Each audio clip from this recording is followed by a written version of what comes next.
ನೀವು ನಮ್ಮ ಹತ್ರ ಔಷಧ ಹಾಕ್ಸೋಕೆ ಬಂದಿರಿ. ಹ್ಞೂ ಇದು ಎಷ್ಟನೇ ರೀ ಇದು? ಇದು 2ನೇ ದಿವಸ ರೀ ಗುರುಗಳು. 2ನೇ ದಿವಸ. ಈಗ 1ನೇ ದಿವಸ ಹಾಕ್ಸ್ಕೊಂಡು ಹೋಗ್ಯಾರ ಈಗ. ಹ್ಞೂ ರೀ ಹಾಕ್ಸ್ಕೊಂಡು ಇದು 2ನೇದ. ಈಗ ಒಂದೇ ಸಲ ಹಾಕ್ಸ್ಕೊಂಡ್ರೆ ನಿಮ್ಗೆ ಏನು ಇಂಪ್ರೂವ್ಮೆಂಟ್ ಆಗೈತೆ ರೀ? ಕಡಿಮೆ ಆಗೈತೆ ರೀ ಗುರುಗಳು. ಏನೇನಾಗೈತೆ ರೀ?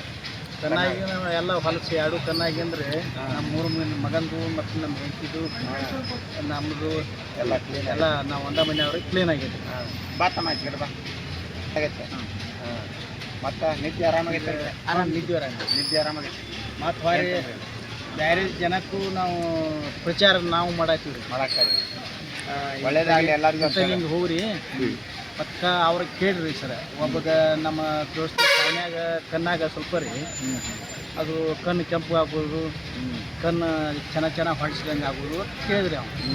ಇಲ್ಲ ಗುರುಗಳಿಗೆ ಫೋನ್ ನಂಬರ್ ಕೊಡ್ತಾನು, ಮಾತಾಡಿ ಮತ್ತು ನಿಮ್ದು ಅದು ಬಾ ಅಂದ್ರೆ ಹೋಗಿ ಹಚ್ತೀವಿ ಅಂತ ಹೇಳಿದ್ರಿ. ಅದೇನು ಆಪ್ರೇಷನ್ ಆಗಿಲ್ಲ ರೀ, ಏನಿಲ್ಲ ರೀ. ಅವನೇನು ಒಟ್ಟು ಮೈನರ್ ಐತೆ ಚಲೋ ಆಕತ್ತೆ.